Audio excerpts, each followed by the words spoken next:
What is up, Gang Green Nation, Gotham City, all my Jets fans? How you doing? This is a special edition of the Jets Pulse. I'll actually have Deputy Manager for Gang Green Nation, MacGregor Wells, on in a second. But for now, let's just do a little quick weekly roundup before we get to that excellent man.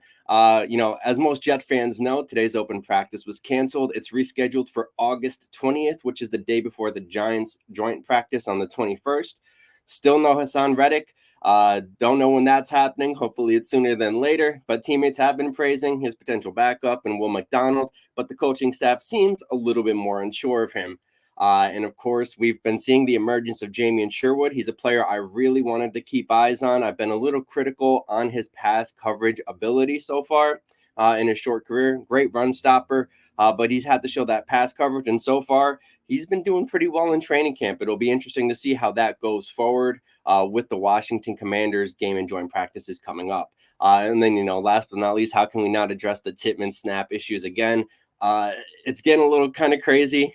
Hopefully it gets figured out sooner rather than later. There's actually an awesome video, hilarious video of Aaron Rodgers snapping to one of the backup quarterbacks. And hey, man, that guy can seemingly do everything and anything football related.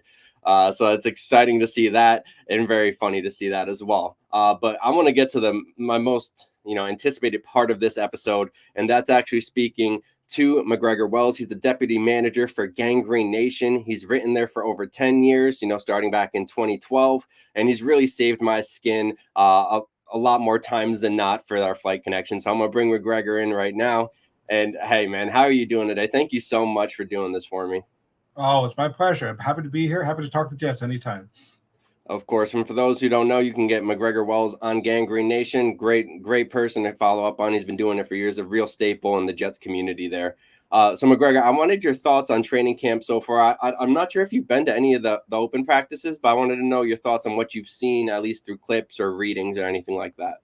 I have not been to open practices. To me, the only thing that matters about training camp is health.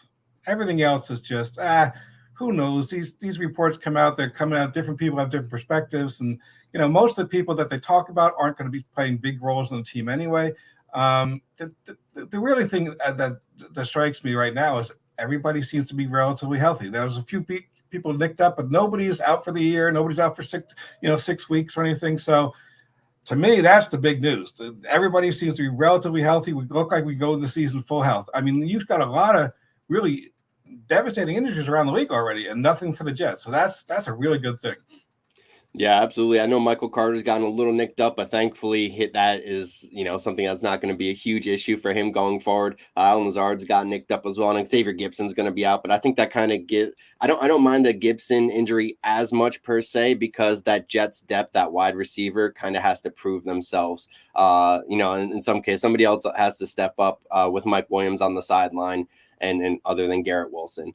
So I really like seeing that. I actually want to stray into that a little bit. Is there any of the wide receivers behind Allen Lazard maybe that you see could take a step forward, or anybody that you're looking at really? Do you think Allen Lazard will be like the main guy for Rodgers? Well, I mean, the first two guys for Rodgers will be, Garrett Wilson and Mike Williams, right? So Lazard is battling. I mean, as targets, as a wide receiver, he's probably number 3, is my guess. As targets, he's probably number 5 behind Conklin and Breece Hall as well. So I'm hoping that's the case. I'm hoping that because of the Aaron Rodgers connection, we're not going to see, 100 passes going to Lazard this year. But you just don't know. I mean, that connection is strong. He's said Rodgers is on record as saying this guy is a great guy to have around. So who knows? I mean, I'm not a big fan of Lazard, and if he has success this year, I think it'll be more along the lines of Rodgers is just throwing to him a lot, and he shouldn't be. But that'll be his success. But who knows? I can be proved wrong. I've been wrong many times before, but I am not a Lazard fan. I'm hoping he's at best the 5th target in the hierarchy. Yeah, I think, it stings for Lazard, but like for Jet fans and stuff, it's probably a good thing if he only has like 400, 500 yards and he's not the guy getting like 800 or 900, because that usually means something bad happened on the Jets offense. Oh my! I know it. So another thing that's been kind of bad so far is, I guess, the Haason Reddick absence. The Jets traded a third-round pick for him. They assuming that he would show up. Apparently, the Jets have agreed to guarantee his contract for this season, which was supposed to be not guaranteed, but he still hasn't shown up yet. He's racked up over like $500,000 fines right now, I believe it is. What are your thoughts on his absence and how that could affect the defensive line? It's kind of a big blow for the Jets because they let they traded John Franklin Meyer, right? And they let Bryce Huff go. And so now you're relying on Michael Clemens, who has not shown much, and he's a downgrade from the guy who's taken his place as John Franklin Myers. They're kind of going to play the same role, and that's a downgrade there. And then if you have Will McDonald filling in for Haason Reddick, that's got to be a downgrade too. And I'm actually a Will McDonald fan. I think people are giving him too much grief at this point, but you can't expect him to come in and do what Haason Reddick has done, right away. So I think it's a big blow for the Jets. What I'm hoping, and I don't think this is the case, I think this is almost certainly not the case, but what I'm hoping for is that some guys just freaking hate training camp, right? And it would be a very expensive vacation for him because he's going to end up paying $1 million in fines, if not more. But maybe he just doesn't want to be here in July and August, and maybe he'll come in when the games start. I don't think that's going to happen, but that's my hope. I'm hoping he just doesn't like training camp. I'm 29 years old. I don't want to be out here in 95-degree weather, and I'll pay the fines to do that. I don't think that's what's happening, but I'm hoping. I hope so too, because you kind of hit the nail on the head with Michael Clemens. I mean, I've been to a couple of the practices. I know Brendan Pockers, who works for me with JetsXFactor, he's been there as well, and he says Clemens has not been as consistent as you want him to be, especially for a guy being thrust into that starting role. But I like Will McDonald. Like, I was rough on Will McDonald last year, but for the strides he's taken this year, like all of his teammates have been. That I won't say they're like suppressing what he can do, but they're dropping little hints that he's like improved a lot more than what people realize. So I'm really excited to see him. Hopefully he's not forced into that main starting role, but I think if he does something like how they deployed Bryce Huff, where he can just kind of pin his ears back and just go straight for the quarterback or whatever it may be, I think he'll do fantastically. He did a great job with his pass rush win rate last year among rookies. So I really like that one. Speaking of rookies, though, Olufashanu was selected by the Jets in the first round. They traded back one spot to pick him up. He's looked okay so far in camp. He's supposedly only been at left tackle, but do you think if Tyron Smith or Moses goes down from injury, do you think that he could like step up and be a capable starter, or do you think it'll be more of like a growing pains kind of a molding situation? I think rookies always on the offensive line almost always struggle. There are a few that come in and dominate, but I think they always struggle a little bit. But I think he could do a capable job. He's certainly not going to come in and give you the same performance as a Tyron Smith. That's ridiculous. That's not going to happen. But what the Jets have had in the past for guys stepping in at tackle have been so bad that he will be a big upgrade, I think, from any of those kind of guys we've had. I mean, so is he going to be a plus starter right away? I doubt it. Is he going to be, perfectly fine, capable, and he's not going to trash the team? Yeah, I think that's something we can expect from him, sure. Yeah, it'll be interesting to see. I like the kid out of Penn State. He looked really good, but thinking he's going to having Smith be the mentor is what we need. We don't need to have him like forced into that starting gig. Yes. Which kind of actually leads me to my next point. Joe Tippmann was kind of forced into like the starting center gig last year. Now he's the starting center this year, and there's been some type of snapping issue with him, whether it's snapping it high, just botching the snaps completely. It's been kind of a disaster, unfortunately. Are you concerned about that right now? Is it something we should be concerned about for Jets fans? What are your thoughts on that? I don't know if anyone knows what the issue is. If he's got, the yips, as they call them, that's a problem that kind of doesn't go away. If he's got it, that's a real issue. And I think, we need to be really concerned. If it's more of a kind of a thing where they're trying to get him to get off the snap faster and he's rushing things, that sort of thing, then I don't think that's really an issue at all. He'll work through that. So I really don't know what to expect because there are, some guys get the yips and they never get rid of them. I mean, I've seen multiple guys, particularly in baseball, it's a different thing, but I've seen multiple guys who can never get over it. They ruin their careers that way. So, but it won't ruin Tippmann's career. He can move to guard if he has to, but then who's going to be the center? That's the real issue. If he can never get over this, I think we have nobody snapping the ball right now. And who's the backup side? Wes Schweitzer is the guy. It is. I don't think I want him starting for the Jets. So no. So I don't know what the deal is. I don't know if any of us know what the deal is. They probably know in camp what the deal is, but I don't know what it is. I think they mentioned something of like slightly altering his technique. I guess it is because he's pretty tall for a center. But as you alluded to, like if he has the yips, like he's lucky he's not playing baseball. I'll say that because he'd be out of there real quick, man, until he gets that together. So it'll be.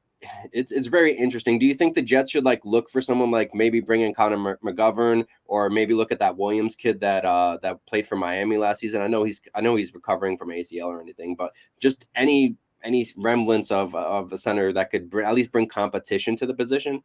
I would love to bring in Connor Williams, but I don't think he'll be ready. If Joe Tippmann is not ready to go opening day, I don't think Connor Williams can come in and play. That's my sense of it. McGovern probably could. He was pretty bad last year, but I think he's certainly better than Schweitzer. So I think signing either of those guys would be a good idea. But I don't think Connor Williams can be the guy to take over if Tippmann just can't snap the ball. Yeah, it's actually kind of funny too. At some of the practices I was at, they had Brady Latham, who was the undrafted free agent. He's a guard, and they had him playing center for a couple reps because they're just trying anything. I think Schweitzer actually had issues snapping the ball as well, at least at the practice I was at. So it's just a bad look all around, man. I hope they really figure that out, especially for Aaron Rodgers. We saw him go down last year. Who knows how healthy he may be? Because I have a buddy who tore his Achilles and he's still it's about same time. Sure. Obviously not the same athletic, specimen as Rodgers, but he's still having issues with it. So I wanted to kind of gauge your opinion on what the Jets offense could look like with a healthy Rodgers, potentially unhealthy Rodgers. What are your thoughts on that? Rodgers hasn't really played well in almost 3 years, right? I mean, he was out last year. He played not very well. I mean, for Rodgers, he didn't play well. He played fine for a normal quarterback, an average quarterback. But for Rodgers, he wasn't Rodgers 2 years ago. So really the last year he played well was 3 years ago when he was MVP, right? So that's a long time ago, especially when he's going to be 41 before the end of the season. So that's the sort of thing. Who knows I don't know. I mean, that's a long time between when he was MVP and now. And at that age, that's a huge time. That's most guys don't even make it to 41 of this league. So what to expect from Rodgers? I have no idea. There's a lot of glowing reviews coming out of camp. But, those things happen every year. And then you see the season start and it's, not looking quite the same when the games get started. So as far as his Achilles injuries, I'm going to give you I'm going to give you a pass on that because I don't know. I don't know what his Achilles looks like. Who knows? I'm not a doctor. So I think he will be less mobile than he has in the past, even beyond just the aging process. I think he's probably going to have to just you remember Ben Roethlisberger a couple of years ago where he just got rid of the ball right away, grabbed the ball, got rid of it.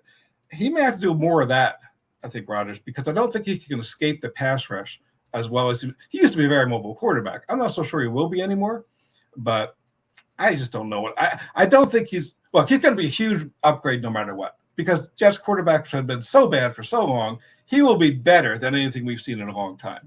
But will he be top 5? I doubt it. Will be top 10? Maybe. I think that's a reasonable goal. Top 10 in the NFL. That's what my best guess is. Yeah, I think you're going to hit the nail on the head about his more so now, not necessarily an inability to escape the pass rush now, but it'll be a lot harder for him. So I think they will try to do a lot of stuff where they're just quick passing lanes, get the ball right out for guys. That's probably why they brought in Corley, right? Because, consider the Yak King. They want to get the guy to the ball short so that he can do the rest of the work instead of Rodgers having to do it in the pocket. That makes a lot of sense. But what kind of doesn't to me is Robert Saleh said that Rodgers will see 0 preseason snaps this year. I personally don't think that's a good idea considering how last season ended. What are your thoughts on that? Well, the way I look at preseason is if you have rookies, they need to play, right? If you say Washington Commanders are going to be playing Jaden Daniels, right? He's going to be starting in this coming game. Rodgers has been in the league forever. He's a future Hall of Famer. I don't think he needs the reps. Now the offense may need to gel around him, so it's good to have him on the field. But let's say he does. Let's say he gets some snaps. What is he going to get? A quarter worth of snaps at the most? Probably not even that for the entire preseason. So if he doesn't get those snaps, what does that mean? It means I think in the first game of this season he'll be behind what he would have been by a quarter of the game. So I don't really care about that. It seems to me that doesn't make a lot of difference. But I know there are people who want to see him in. I understand that. I'm not one of them. Yeah, it's interesting for sure. I know at least Tyrod Taylor's looked good at backup quarterback. It sure beats having Zach Wilson and then Trevor Siemian and then was it Chris Streveler as well. That duo didn't do the Jets offense too many favors. At least with Tyrod Taylor, we know we have a guy who can kind of step in and take care. He's had his own injury issues, but he's leaps and bounds better than some of the other guys we've had to deal with. But yeah, hey, I really appreciate you coming on, MacGregor. Is there any message or anything like that you'd like to give the Jets fans before we head out of here? Yeah, I think if guys stay healthy, we'll win the Super Bowl. Oh, I love that. If we stay healthy, that's a big if. Big if.